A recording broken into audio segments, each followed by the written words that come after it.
Hey, yo, what up, beautiful people? I'm Cameroon's finest Fhish. You're now listening to Afro Nation Show, straight from Cameroon, original from Cameroon, speaking to the world right now. You listen to Afro Nation Show. It's giving me Afro Nation TV, right? Yeah, listen to that.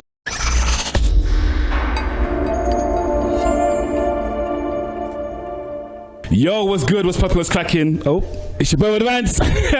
Welcome to Afro Nation Show, and I'm joined by the one and only, the man himself, the chairman of Gophmen. I had to interview this guy as I came to Cameroon, the king of the streets. You cannot go anywhere in Cameroon without hearing his music being blasted. I'm joined by my guy, the one and only Fhish, is with me today. What's good? What's good? What's good? What's good? Hola, hola, hola, hola. Hola, hola, hola, hola. Hola, hola, hola, hola. Hola, hola, hola, hola. Good acting, fine, man. I'm in the south, you get me? With the boy, Rod Rantz, we see the house. Hey, Bosch Khalifa, boy, I don't think everything I lift her, you understand? They call it down and say the elevator, you understand? Yeah, I think now, I mean, boy, if I pay high, if I take off, boy, I think get energy. Oh. Yeah, man. Literally, I linked to a Fhish on Instagram like what, almost 2 years ago now, a year and a half, 2 years ago. Yeah. I found his music. I was like, listen, this guy is lit. From then on, I have been supporting his stuff, pushing his stuff in the UK. So as I'm landing in Cameroon, it's only right that we link up and show each other love like we've been doing on socials. You know what I'm saying? You know what? I don't really feel like this is just a link up. You get me? I feel like this is his story. Yeah. I feel like this is really something inoubliable to confirm people. This is Cameroon. Let's get back. You get me? Like, yo, English man. I'm curious. Where did the name Fhish come from? That's a very, very random name for an artist. Yeah, fish, man. Everybody, that's a question. It's a story of my life. You get Fhish. It's really the story of my life, bro. Why do I even say that? I'm saying that because it plays a role in my life. When I had that name, it was really stupid, and that was really crazy for me. I entered some show for Bameda. I tell some guys in my name and Fhish. That kind of upcoming artist, you know. I tell that guy straight up, see, I want my name is Fhish, and if you perform, you tell me say Fhish, not kind of name. That guy really humiliate me, man. Like Fhish. Fish. He come out go. They get me like MC girl. I know you know. I see they get block. I see in that place. I didn't see you look. It feel really nice, but he tell me that talk, so I just leave him. The reason why I have this name is because I thought about it, and it's equally because when I was growing up, I used to, have style, and I used to be clean. It was just something with me. And then my first name is Bonjem Leslie Aponglen Fhish, just the stage name and shit. So I said stage name and shit because that's a whole nother life from the life we're living. I'm trying to relate with you like Rod Rantz, Fhish. I already told you that, right? Yeah. So that's why I'm trying to like get you into it. Like this is remarkable, but relax first of all. Let me have a sip of liquor, any kind of liquor, even just wine, whiskey, anything like that. Okay, cool. Well, we'll definitely get you the liquor after the interview. But for now, let's just make sure you're sober so we can do the interview, then we can get turned. Now, obviously, I wouldn't even call you an upcoming artist no more. Like I said, you're the king of the streets. Like anyone who's from the streets or anyone who walks around anywhere is gonna hear your music being blasted. But for the people that don't know, how did you actually get into music? How did it start for you? Man, Fhish is just a juvenile kid from Bamenda who just woke up one day and told himself, I'm going to make it in music. I'm not going to tell you how they born me, I will go choir, I will tell you they born me. You understand? Yeah. Because we come on our family, that choir thing for be for choir and money. Yes? I thought it was free. For be for choir and I do. Not just for make me know the trenches level I come on, you understand? Yeah, we don't even get the opportunity to even join anything for church. It's like the time. Yeah. Now I hear that. So I just do it. At Common University, I've been a really very stubborn picking, but I really stubborn. Like the story of my life is really long. We'll get to discuss, bro. I stubborn with that level. I'll because one day I do right. GC, I come do. In regards to your music style, right? I would say you are one of the most versatile artists in Cameroon. You can do the street jams, you can do the Zanku vibe, you can do the spiritual stuff, you can do the emotional stuff, you can do all kinds of styles. Now, is the versatility something that comes natural to you, or is it a case of you've had to practice and practice and practice to be able to do all those different kind of styles? Okay, that definition really makes me really happy, because when I got into this music thing, Brody, I knew I was going to create a base for Cameroon, because if you listen to Cameroon music, especially Cameroonian urban music, you realize there are so many genres until you can't even get which one is which one. It's like, but in Nigeria, when you get a Nigerian song, you definitely know that's Nigeria. You know, so I felt like I was that age, I was that time, I was that period. You know, I fit myself into history. You get me? Ma do something where even picky one sing, you know, go stress, you go to balance up there, you say, now read that. No, I hear that, and I feel like you had that impact as well, because your recent project you released was even named after Cameroon. So I feel like everything you do is to really put Cameroon on the map. Like, yes, we can make banging music. Like, we can really make that music that a Nigerian man will really sit and be like, I want to listen to Cameroonian songs. I want to play Cameroonian, like saturate Lagos sometime too, you know, in the Cameroon music, bro. I feel like I'm that time, like it's right about now. As I'm talking to you, I can feel the vibration, you get me? Like literally right now, I would say, I've been here for like, 2 weeks now. You are one of the artists who I hear consistently everywhere I go. Without fail, every venue I get into, I'm hearing not just one, not just two, 3 of your songs. Now, a year ago, you had your first major hit with Anti Kirikou. Soit tu es un gunman, soit tu es un bootman. Anti Kirikou est tout petit comme ça, mais elle est forte, elle est forte, elle est forte. Anti Kirikou est tout petit comme ça, mais elle est forte, elle est. Now, how did it feel to see that song just go viral like that? Anti Kirikou, that was the first vibe song I did, because I started with Bonbon Sifflé, then Coup de Point came. You know, I was just doing the Cameroonian thing, you know, because Cameroonian artists had that lane, you get me? And I was there because I really wanted to get identification. You can just come with something new and expect people to be like, you can. So I just had to distract the crowd a little bit, you know, it's all science. I distracted the crowd with Bonbon Sifflé, Coup de Point, but it was still good songs though, you know, because I really became something that I wasn't really, like something I was not. You get. So I came with Anti Kirikou. Let me get done. Okay. When I came with Anti Kirikou gave me one confidence, because I just played with words, and you know, it was like draft, you know, then get the words together to make it original still, and still sound good, danceable. You get me? You know, all of those things put together like standard. You know, and I came out with it, and I was really impressed because I heard the music. I didn't just write it. You get. It was on a high meditation level. It was like a spiritual. You get me? It came to me. So, Anti Kirikou, I thank God it was a success. You know, I knew it was going to be a success, even though I knew it was going to be much more bigger than what it is. You know, but it is what it is on the streets. It bangs, and that's really the purpose for what I really did the Anti Kirikou for. For people who aren't aware, or who aren't Cameroonian and aren't aware of what Anti Kirikou means, what does that actually mean? Anti Kirikou, actually, Anti is aunt. Kirikou is referred to something that is small, and somebody that's small, because Kirikou it's a cartoon, right? So I took that too from Longue Longue, of course, because it's a phrase that I use. You know, I used it too because it just occurred to me too. It's really something really deep, but it is what it is. Anti Kirikou na smonga we na anti, but we're not smonga.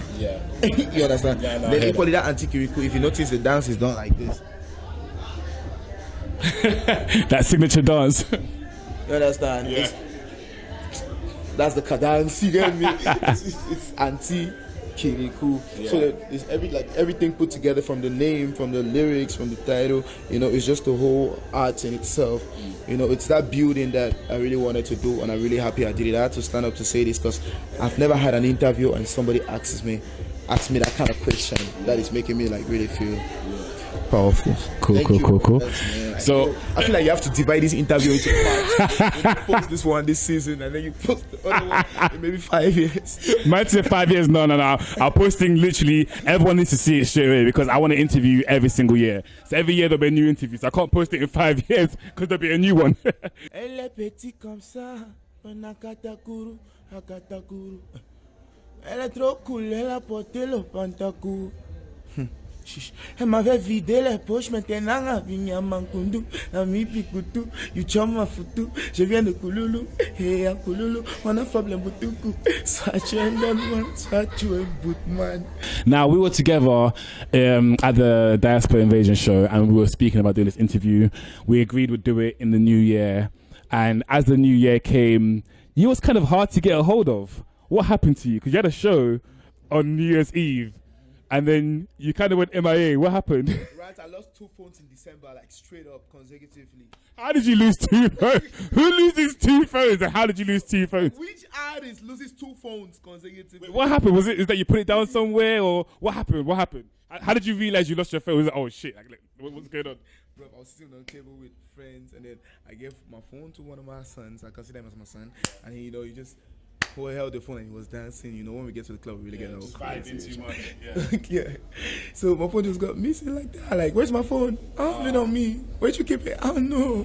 And the worst part is, as an artist, when you lose your phone, all your contacts are there. Your producers, your fellow artists, everything's there. Videos, content, everything is there. And that was on the 29th of December. Yeah.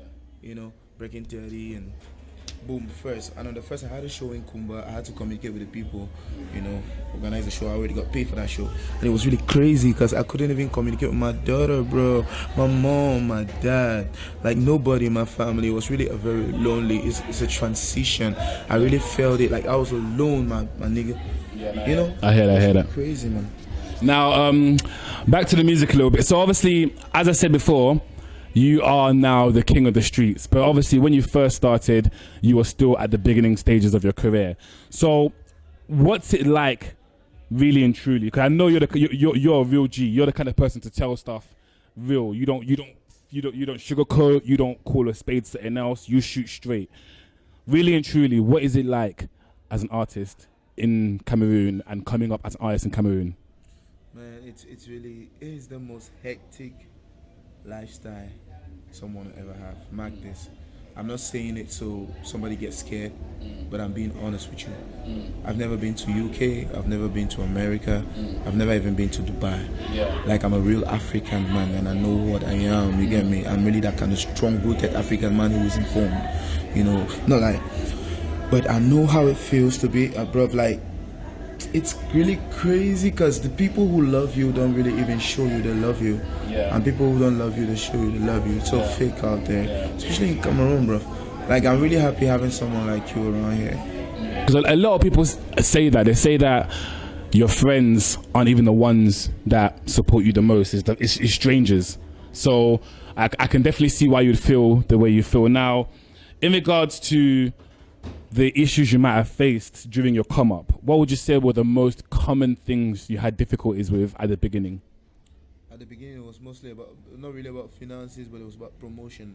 That's the main problem a Cameroonian man has. Because to go to the studio, anybody can record a song for you. You get me? And you don't really need too much money to record a song. I was just at the stage where I started working. Like, let me start the story of my life. I started working as a waiter at a club. From a waiter, I became a DJ.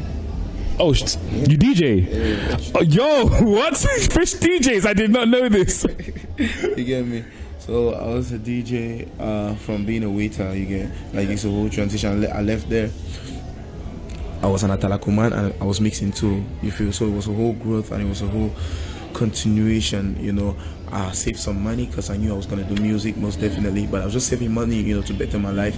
My daddy told me, travel to Dubai. The money you have in your bank account, I can, fill it up. I'll fill the money you travel to Dubai. I said, no, that don't feel it, man. Like, all my friends at that time were going to Dubai. Most of my friends are already there. They have kids, they're doing stuff. But, I saw myself like the sacrificial lamb. When I was out of the industry, I used to notice there was a void in the industry, and I didn't know who was going to occupy that void. Before I saw myself doing music, and it happened to me that it was me. And I just had to be that good. So it's really big for me to carry such responsibility. You're a Cameroonian man, you feel me? The thing is, you say that, and I need to tell you this. I think I've told you before on Insta, but I need to tell you face to face. I'll be perfectly honest with you. Back in the day, I'm Cameroonian through and through. Back in the day, growing up in the UK, as you said, because the promotion is not there, I wasn't exposed to up and coming or underground sounds. I was only exposed to whatever my mom and dad were listening to, which means I kind of fell out of love with Cameroon music. I liked it because my mom and dad liked it, but I would never go out of my way to put it on because it was more of their style, not my style. When I found your music, I was like, oh my God, you are the first artist in Cameroon that I found who actually makes music that I genuinely like. And then from then on, I started finding more people, but I feel like you started a new wave of Cameroonian artists. You started a new wave of bringing the diaspora back to Cameroon because we're disconnected over there. There's not a lot of goodness reaching us there. We're disconnected. All we hear is just family problems and this and that and this and that. But your music is the main reason why I wanted to come back to Cameroon this December. You are the reason why I said no. I have to come to Cameroon this December. So I give you big thanks for that because what you've done, I don't think you realize the impact you've done as a Cameroonian who has made music that the diaspora can connect to. Like you have done bits. Because of you, Cameroon has a new life in it now. It's been revived by Fhish. And the diaspora, me, my little brother, my little sister, my future kids, they're now going to want to come to Cameroon and see Fhish live, selling out stadiums, selling out arenas, because you did your damn thing, because you was real to you. You said, no, I'm not going to Dubai like my boys. I'm going to stay here and do my thing. So on behalf of all the diaspora, bro, big thank you, honestly. You know, I really dream of that day when the world will want Cameroonian sound, because if you realize, Cameroonian urban music has not been exploited at all. No. You get me? We are the last country, for me, like in my world, that I feel that Africa has not really gotten its sound. Yeah. You get? And I know when it's going to come, it's going to be like football took it. Yeah. Yeah. Music's gonna take it. Like, yeah. Like, what's this Cameroonian nigga saying? Like, what are they saying? You get me? And I feel like we are that generation. I stand in front of it, man. I'm ready to take this music to another level. Yeah. You know, not just do the music for the sound of it, but do the music for the whole impact of it. Yeah. You get me? Like, let it be. Shit, it's heavy, man. Nah, for real. I feel like we're preaching, man. Of course, we're preaching. We're sending out energy. Yeah. You know, generations and generations will listen to this. Fhish 2021 said this in Boya, Bush Khalifa, Dad. Yeah, no. Just do music to, you know, for the sound of it, but we do music to impact. That's the difference. I want to do that kind of sound that somebody can listen to and be like, yo, I'm healed. Yeah, for sure. Yo, I'm healed. Yo, I just make money because I listened to that song. Yeah. Yo, I felt different, you know, I was feeling really slow, but now I feel really energetic just because I listened to the song. Yeah. You get me? There'll come that moment because I believe in the power of music. I feel like music in its whole, like in the whole world, has not even been exploited that much. Yeah, for sure. You get me? The power of music. You know, in the days of Michael Jackson, you used to do when people would die and shit like that, but I feel like there'll come another time when you will just be like, and something happens. Because growing up, I knew there was something magical about humans. I know humans are magical. I'm one of the highest believers of human beings. Yeah, no, for sure. I believe in human beings than any other thing on planet Earth. You get? So I know someday human beings will really do wonders, and I believe in music will really start it. And I believe with me it's gonna be possible, man. You know? For sure. Now, the next song we'll be playing for the interview, we have to talk about it. This is the one that, when you did this song, and I saw it, and I saw the feature, I said, yes, this guy's going to go clear. This guy's going to go clear. Njoh featuring the legend, Longue Longue. Et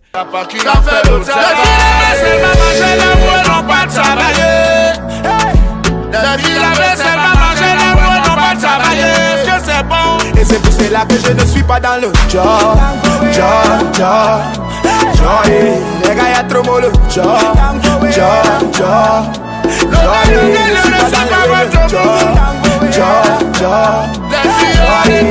y'a trop mollo. Please tell me how that happened, because Longue Longue hasn't done music in a long time. Longue Longue doesn't really do features very often. So when I saw that, I said, well, how did that even happen? These are two artists that I would have never thought would ever be connected in any way. How did that happen? Yo, that was loud. Growing up as a kid, my daddy used to play Longue Longue like crazy. Yo, like I knew all of his albums, you get me? And I believe every Cameroonian child who grew up, you know, knows Longue Longue. What the fuck are you talking about? You must know him. And he's one of those artists that always talks about the people, you know, he propagates about the people, you know, they call him liberateur. You know, he has that notion of music not just being music, but music being something that's really impactful, you get me? So I had to choose him on this song. When I wrote this song, I heard him in it. This song, Njoh, man. And it's perfect. You guys just blend so perfectly well together. The way he comes in with his verse. That's the whole connection. You get, it's like Makossa Afrobeat. Yeah. You understand? Yeah. Makossa Afrobeat. You know, it's like Cameroon to the world. Yeah. It was really, it's really, and that's it. Oh God. Literally, when I saw that, I was like, this is, guys, I have to explain who Longue Longue is the equivalent of, I'd say, Fela Kuti in Cameroon. To that level, yeah. Longue Longue is the equivalent of, I'd say, of Awilo to Cameroon. Yeah, Longue Longue is a legend. He's a legend. Like, I'm sure my mom and dad probably danced in a club somewhere when they were my age, listen to his music. He's a legend. So when I saw that, I said, nope, this guy has done something that has proven to me he's gonna go to the top.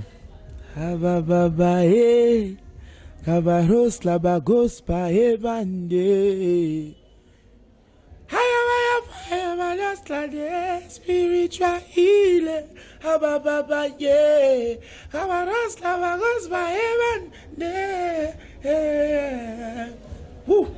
Je ne suis pas dans les ways de Njoh là, maman, Njoh the posh. See the way I kalang for my own poem, and can give me chop, then she don't for back the cosh. I thought the way inside my own checking, I just say, my blow, the right inside my own posh. When I be the war, there was no way. Now lay away, become point me touch. Les gars veulent seulement job là, oui, non power, yeah. Les gars veulent seulement job là, oui, non power. Est-ce que c'est mot? Les gars veulent seulement job là, oui, non power, mais. Les gars veulent seulement job là, ouais, non power. Est-ce que c'est mot? Et c'est pour cela que je ne suis pas dans le Njoh. Njoh, eh. Les gars, y'a trop mal le Njoh. Njoh, eh. Ne suis pas dans les ways de Njoh. Njoh, eh. Les gars, y'a trop mal le Njoh, eh. Njoh, eh. Let's talk about something slightly away from the music for a bit. Now, I remember recently you was criticized on the Cameroonian blogs for your choice of outfit at an award show. I personally thought that was just like they were coming for no reason, that there was no need for them to say any of that nonsense. I thought it was nonsense. But what happened? First of all, why did you choose the outfit you chose? And second of all, how did you feel about the criticizing on the blogs? You know, outfit to me is power. Outfit to me is really personal. I'm juvenile. You get? I'm juvenile in the sense that I really love it cool, because I'm more internal than external I am, you get? So I always make sure I get the most easygoing clothes. Yeah. You know, I love it when it's dressed easygoing. I love it when I don't have a lot of chains on. It's just that I'm just trying to like prove one or two things to one people. Like, this is the level I'm at right now. Like, when you see me start making some money, maybe you think I want to get some jewelries and shit like that. But I'm sorry, I'm really gonna be juvenile. I'll be like on the singlet, like shirts. This like I'm good tennies and I'm like this. It's okay. Yeah. Yo, dressing to me is powerful, man. No. So, I just choose that path, man. That's me. You get me? That's me. There's no other me than me. You know, and that's what I really love. Sometimes I really get distracted, but that's really what I love. I don't really feel like this is something I should be explaining that much, because I mean, did you expect them to react the way they did?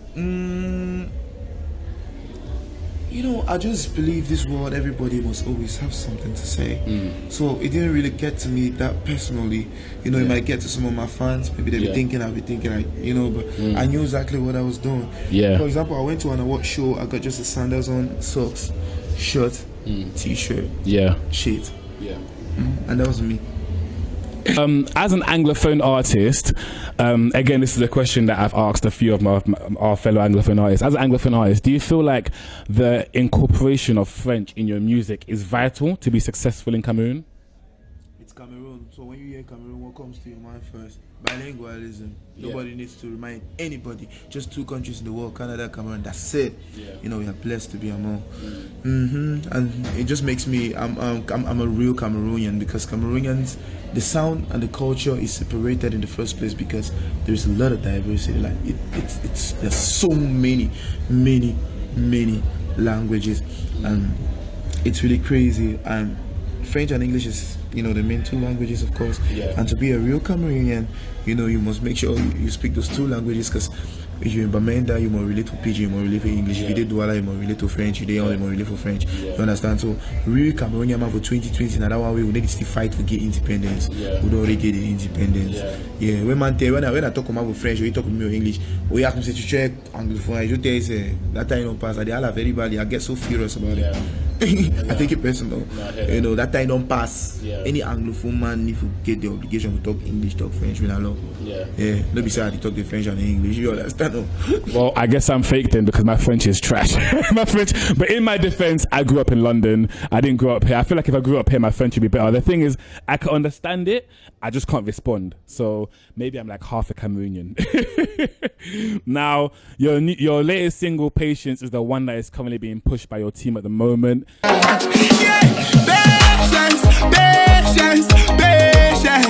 The patient duck is the fattest bone. Why they on patient duck has already finished the meat.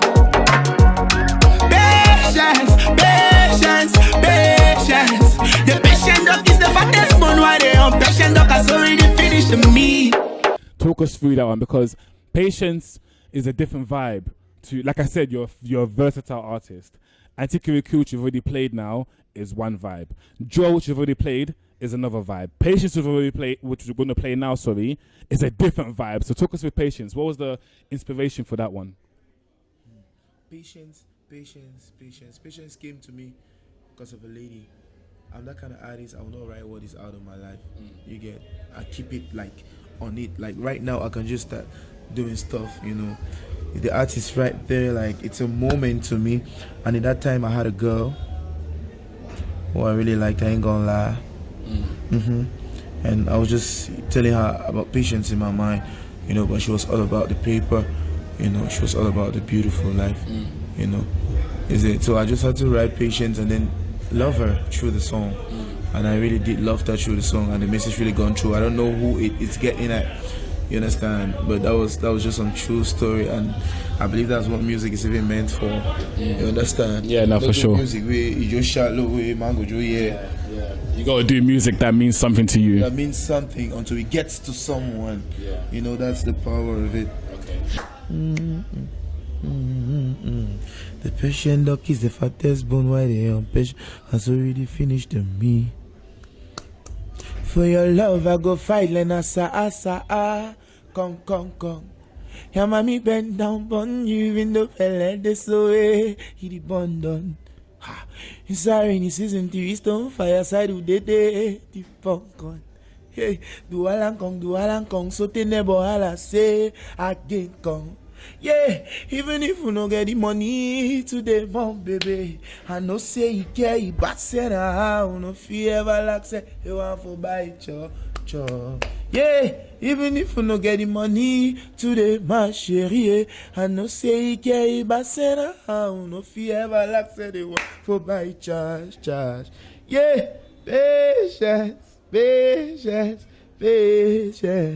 The patient duck is the fattest bone. Why they on patient duck has already finished the meat. Patience. The patient duck is the fattest bone. Why they on patient duck has already finished the meat. Hey, sasahe. Sasahe.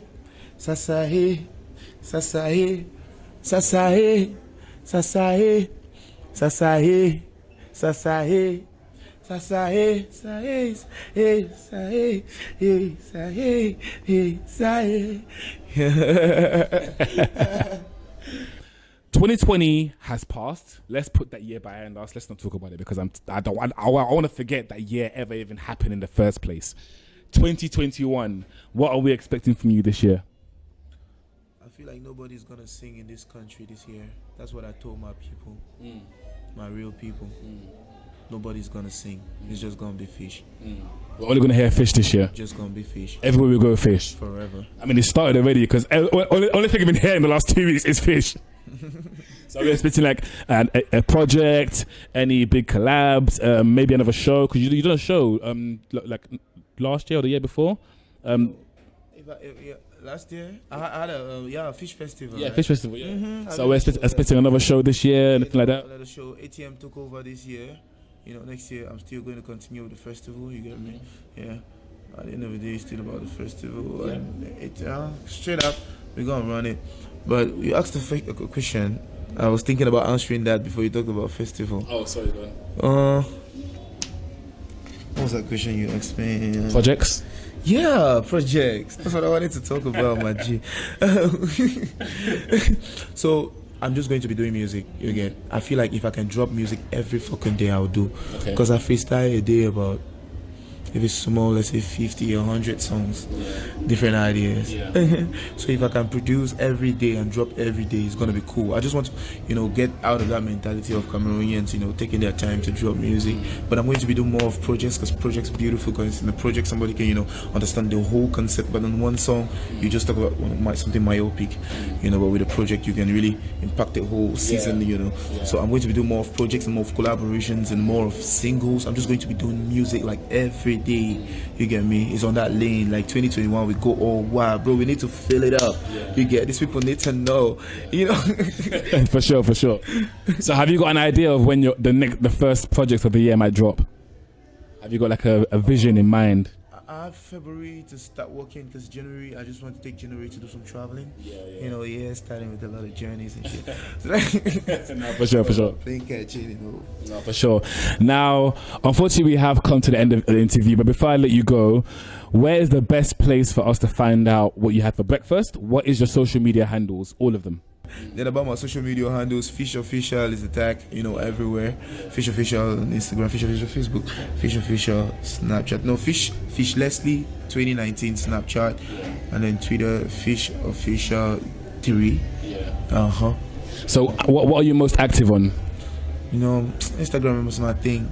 I'm really not a fan to Facebook. I'm sorry, the creator. Facebook is already out of it. They're losing. Yeah, for sure. Because but it's just personal to me. Yeah, no, for sure. I hear that. Well, thank you so much for joining me today. As I said, I couldn't leave this Cameroon without interviewing you and without chopping it up, finding out a bit more about you, and of course, our listeners getting to know more about the artists that I've been following for the last how many years now. So honestly, bottom of my heart, thank you for what you're doing, and thank you for joining me today, and keep doing you. And I know next year when I come back, I'll be interviewing you backstage at your sold out concert. I'm saying it now.